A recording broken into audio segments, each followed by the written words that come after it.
الحمد لله رب العالمين، والصلاة والسلام على سيد المرسلين وعلى آله وأصحابه أجمعين. أما بعد، فأعوذ بالله من الشيطان الرجيم. بسم الله الرحمن الرحيم. قل للمؤمنين يغضوا من أبصارهم ويحفظوا فروجهم ذلك أزكى لهم إن الله خبير بما يصنعون. صدق الله مولانا العظيم. لا تزوجوا النساء لحسنهن فعسى حسنهن أن يرضيهن ولا تزوجوهن لأموالهن فعسى أموالهن أن تطغيهن ولكن تزوجوهن على الدين قال رسول الله. ബഹുമാനമുള്ള മുഅ്മിനീങ്ങളെ, പവിത്രമായൊരു വെള്ളിയാഴ്ച പ്രഭാതത്തിലാണ് നിസ്കാരം കഴിഞ്ഞ് നാം ഇരിക്കുന്നത്. അള്ളാഹു നമുക്കൊക്കെയും ഖൈറു ബർക്കത്തുകൾ വർദ്ധിപ്പിച്ചു തരട്ടെ.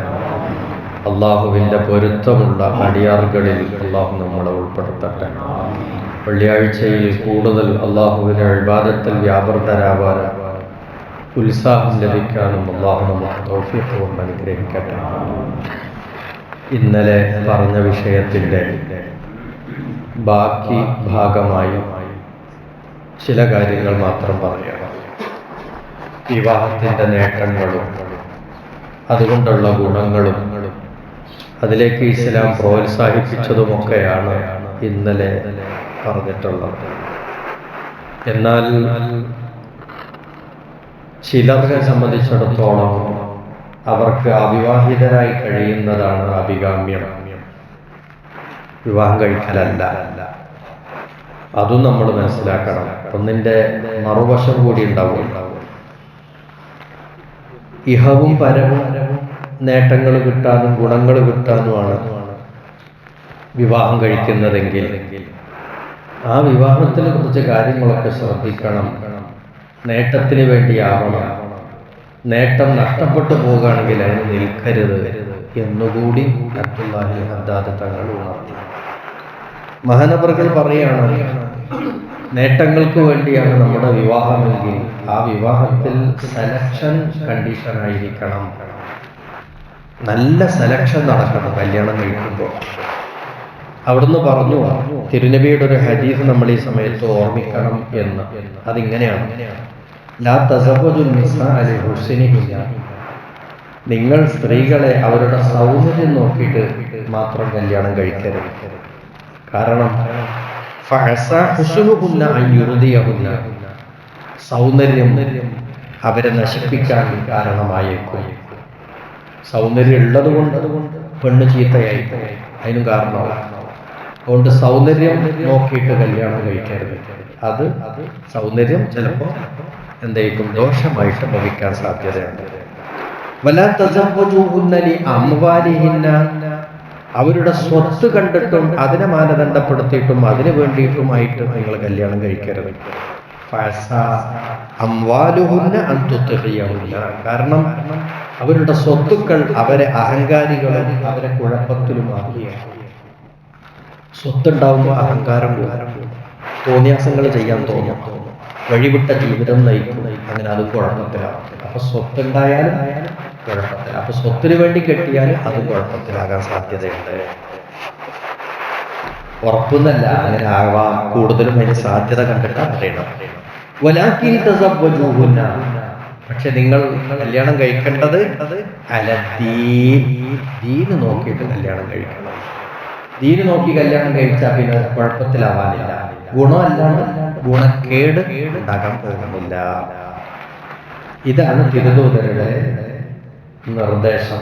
ഇത് നമ്മൾ ശ്രദ്ധിക്കണം. അപ്പോ ജീവിതത്തിൽ ദുനിയാവിലേക്കും ആഖിറത്തിലേക്കും നേട്ടങ്ങളും ധാരാളം ഗുണങ്ങളും കിട്ടാനുള്ള ഒരു കാര്യമാണ് വിവാഹമെങ്കിൽ ആ വിവാഹത്തിലേക്ക് കടക്കുമ്പോൾ സെലക്ഷൻ ഉണ്ടാവണം. തിരഞ്ഞെടുക്കണം, നല്ലതിനെ നോക്കി തിരഞ്ഞെടുക്കണം. ഇതാണത്. അതേ സമയത്ത് ഒരാൾക്ക് ഈ വിവാഹം കഴിക്കുന്നതിലൂടെ നേട്ടമല്ല, നേട്ടങ്ങളൊക്കെ തകർന്ന് കോട്ടങ്ങൾ സംഭവിക്കും എന്നാണെങ്കിലോ ഓരോരുത്തരുടെ പ്രകൃതി വ്യത്യാസമായിരിക്കും, ഓരോരുത്തരുടെ സാഹചര്യം വ്യത്യാസമായിരിക്കും. അപ്പോഴാണ് മഹാനവറുകൾ പറയുന്നത്, അങ്ങനെയെങ്കിൽ അവർ വിവാഹം കഴിക്കാതെ അവിവാഹിതരായി കഴിയുന്നതായിരിക്കും അവർക്ക് അഭികാമ്യം. ചില ആളുകൾക്ക് ശാരീരിക ക്ഷമത ഉണ്ടാവില്ല. കല്യാണം കഴിച്ച് തിന്നാനുള്ള ഭക്ഷണം മാത്രം കൊടുത്താൽ മതിയാവില്ലല്ലോ, അവരുടെ ഹക്കുകൾ വീട്ടാനും കഴിയും. അതിനൊരാൾക്ക് ശാരീരികമായി ശേഷിയില്ല. അങ്ങനെ പോയാൽ, അല്ലെങ്കിൽ ബന്ധം പുലർത്തുന്നതിന് തടസ്സമായിട്ടുള്ള തകരാറുണ്ടായാൽ അത് പുറത്ത് കാണുന്നതോ പുറത്ത് പറയപ്പെടുന്നതോ അല്ല. പക്ഷെ അങ്ങനത്തെ ആളുകൾ സ്വയം മനസ്സിലാക്കിയിട്ട് അവരെന്ത് ചെയ്യണം? വിവാഹത്തിന് നിൽക്കാതെ മാറി നിൽക്കണം. കാരണം കല്യാണം കഴിച്ചിട്ട് ആ പെണ്ണിനെ കഷ്ടപ്പെടുത്താൻ പാടില്ലല്ലോ. അപ്പൊ അതുകൊണ്ട് ശാരീരിക ക്ഷമത ഇല്ലാത്ത ആളുകൾ അതിന് മുതിരരുത്. ചില ആളുകളുടെ പ്രകൃതി ഇതിനോട് വഴങ്ങുന്നതായിരിക്കും, ഇതിനോട് തീരെ താല്പര്യം ഉണ്ടാവില്ല. കല്യാണത്തിനോട്, അങ്ങനത്തെ ഒരു വിവാഹ ജീവിതം നയിക്കുന്നതിനോട് ലൈംഗികമായിട്ടുള്ള താല്പര്യം അതുമില്ല. അങ്ങനത്തെ ആളുകളെ കുറിച്ച് പൊറുത്തുപിടിച്ച് പെണ്ണ് കെട്ടിച്ചിട്ട് വെറുതെ കഷ്ടപ്പെടുത്തരുത്. ആ കുട്ടിയും കഷ്ടപ്പെട്ടു, കുടുംബവും കഷ്ടപ്പെട്ടു. അങ്ങനത്തെ സാഹചര്യത്തിലെല്ലാം അവർ വിവാഹം കഴിക്കാതെ മാറില്ല. ഇനി ശാരീരിക ക്ഷമതയുണ്ട്, പക്ഷെ വേറെ ചില തടസ്സങ്ങളാണ്. എന്താണത് പറയുന്നത്? ഇന്നമൻ തറക്കൻ നിക്കാഹ. ബഹുമാനപ്പെട്ടവർ പറയാം, ഒരാൾ വിവാഹം ഉപേക്ഷിക്കുന്നു. എന്തിനാണ്? പഠിക്കാൻ വേണ്ടിയിട്ട്, പഠനാവശ്യത്തിന് വേണ്ടിയിട്ട് അദ്ദേഹം എന്ത് ചെയ്യണം? വിവാഹം കഴിച്ചാൽ പഠനത്തിന് തടസ്സമാണ്. അതുപോലെ വേറെ ചില ആളുകൾക്ക് ഇബാദത്തിനോട് ഭയങ്കര താല്പര്യം, നോമ്പ് നോറ്റ് നിസ്കരിച്ച് ഖുർആൻ ഓതി അങ്ങനെ ജീവിക്കുന്നതിനോട് വലിയ താല്പര്യം. അങ്ങനെ ഇബാദത്ത് കൂടുതൽ ചെയ്യണം, രാത്രി ഉറക്കൊഴിഞ്ഞ് നിസ്കരിക്കും, അങ്ങനെയൊക്കെയുള്ള പ്രകൃതക്കാരനാണ്. ഇബാദത്തിന് വേണ്ടിയിട്ട് അദ്ദേഹം വിവാഹം ഒഴിവാക്കുക.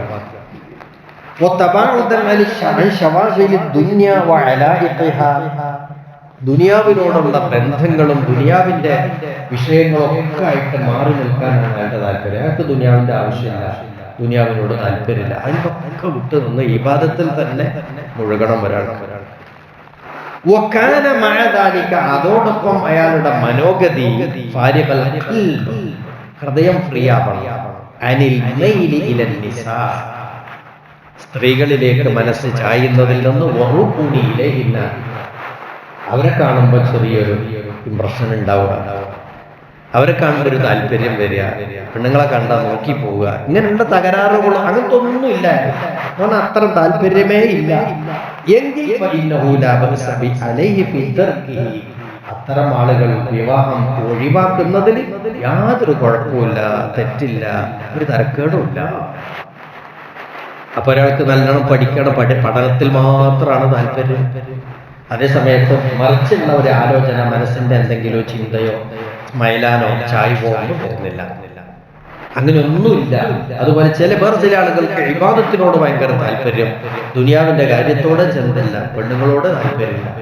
അപ്പൊ ഇബാദത്തിൽ മാധുര്യം കിട്ടിപ്പോയ ആള്, അവരെ സംബന്ധിച്ചിടത്തോളം അവർക്ക് വിവാഹം കഴിക്കാതെ ജീവിക്കുന്നതിൽ യാതൊരു കുഴപ്പമില്ല, ഒരു കുറ്റവും അതിലില്ല. മുൻഗാമികളായ ചില മഹാന്മാർ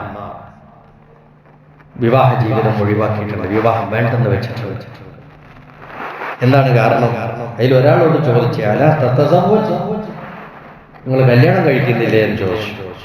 അപ്പൊ അദ്ദേഹം പറഞ്ഞ മറുപടി, അത്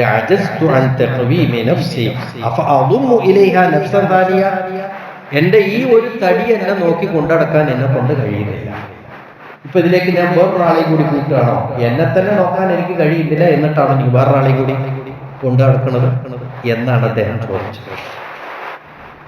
മറ്റൊരാളോട് ചോദിച്ചു, നിങ്ങൾ എന്താ കല്യാണം കഴിക്കാത്തത്? അപ്പൊ അയാളുടെ മറുപടി,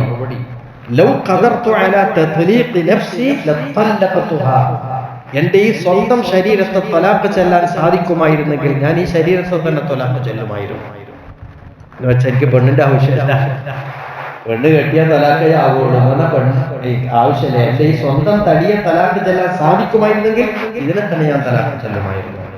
അതിൻ്റെ ആവശ്യമില്ല. ചില ആളുകൾക്ക് അങ്ങനെ ഉണ്ടാവും, അവർക്ക് ഇബാദത്തിലായിരിക്കും താല്പര്യം, അങ്ങനെ അവർ അങ്ങനെ ജീവിക്കട്ടെ. ബിശ്ർ ഇബ്നുൽ ഹാരിസ് തങ്ങളോട് ചോദിക്കപ്പെട്ട് ഇന്നന്നാസ യതകല്ലമൂന ഫീക, ജനങ്ങൾ നിങ്ങളെ പറ്റി പലതും പറഞ്ഞുകൊണ്ടുണ്ടല്ലോ, യഖൂലൂന ഇന്നക താരിഖുൽ ലിസ്സുന്ന, ജനങ്ങൾ പറയുന്നത് നിങ്ങൾ കാര്യമായ ഒരു സുന്നത്ത് ഉപേക്ഷിച്ചാണ് ജീവിക്കുന്നത് എന്നാണ് ആളുകൾ നിങ്ങളെ കുറിച്ച് പറയുന്നത്. വിവാഹം കഴിക്കൽ സുന്നത്താണ്. ഇപ്പൊ നിങ്ങൾ വലിങ്ങനെ ഇബാദത്തിൽ കഴിയുമ്പോൾ പ്രധാനപ്പെട്ട ഒരു സുന്നത്തല്ലേ നിങ്ങൾ ഒഴിവാക്കുന്നത്, അങ്ങനെ ആൾക്കാർ ഇങ്ങനെ പറയുന്നുണ്ടല്ലോ. അപ്പോ ഇദ്ദേഹം പറഞ്ഞു ഫഖാല, അദ്ദേഹം ബിശ്ർ ഇബ്നുൽ ഹാരിസ് പറഞ്ഞു, ഖുലു, അങ്ങനെ പറയുന്നവരോട് നിങ്ങൾ പറഞ്ഞേക്ക്, ഹുവ മശ്ഗൂലുൻ ബിൽ ഫരീള, സുന്നത്തല്ലേ ഞാൻ ഒഴിവാക്കണേ, ഞാൻ ഫർളോണ്ട് ജോലിയാകുകയാണ്, അതുകൊണ്ട് എനിക്ക് സുന്നത്ത് എടുക്കാൻ ഇറങ്ങിയിട്ടിരിക്കാതെ ഞാൻ ഫർളോണ്ട് വ്യാപൃതനാകുകയാണ്, സുന്നത്തെടുക്കാൻ എനിക്ക് നേരം കിട്ടുന്നില്ല, ഫർള് തന്നെ ചെയ്തിട്ട് തീരുന്നില്ല, അതുകൊണ്ട് സുന്നത്തിലേക്ക് വരുന്നില്ല എന്ന് പറഞ്ഞേക്കും. നല്ല മറുപടി എന്ന് പറഞ്ഞാൽ അവർക്ക് അതിന്റെ താല്പര്യമില്ല, ആഗ്രഹമില്ല, അതിലേക്ക് യാതൊരുവിധ മാനസികമായിട്ടുള്ള താല്പര്യമില്ല എന്നാണ് അത്തരം ആളുകൾക്ക് ഇബാദത്തിൽ മുഴുകുന്നത് അതാവാം. എന്നാൽ ചില ആളുകൾ ഇത് അഭിനയിക്കാറുണ്ട്. ഈ അഭിനയം എന്ന് പറയുന്നത് പ്രത്യക്ഷത്തിൽ ഇങ്ങനെയൊക്കെ കാണിച്ചു കൂട്ടി ഇയാൾക്കൊന്നും താല്പര്യമില്ല, പക്ഷേ സ്വകാര്യ ജീവിതത്തിൽ വളരെ മോശം അവസ്ഥയാണ്. അങ്ങനത്തെ ആളുകൾ പറയോ സൂഫിയാക്കളോ ആലിമീങ്ങളോ അങ്ങനെ എന്ന് മാത്രം. അപ്പൊ അതുപോലെ ശാരീരിക ക്ഷമതയോ മാനസികമായിട്ടുള്ള വ്യത്യാസങ്ങളോ ഉള്ള ആളുകൾ അതിൽ നിന്ന് മാറി നിൽക്കണം. അല്ലാത്ത ആളുകളെല്ലാം വിവാഹ ജീവിതത്തിലേക്ക് കടക്കുക എന്നുള്ളതാണ് ഇസ്ലാമിന്റെ ആശയം. അല്ലാഹു തആല നമുക്ക് എല്ലാവർക്കും നന്മയും സന്തോഷവും വർദ്ധിപ്പിക്കട്ടെ. കുടുംബ ജീവിതത്തിലും അല്ലാഹു തആല ഖൈർ ബറക്കത്തുകൾ നിറയെ നൽകട്ടെ.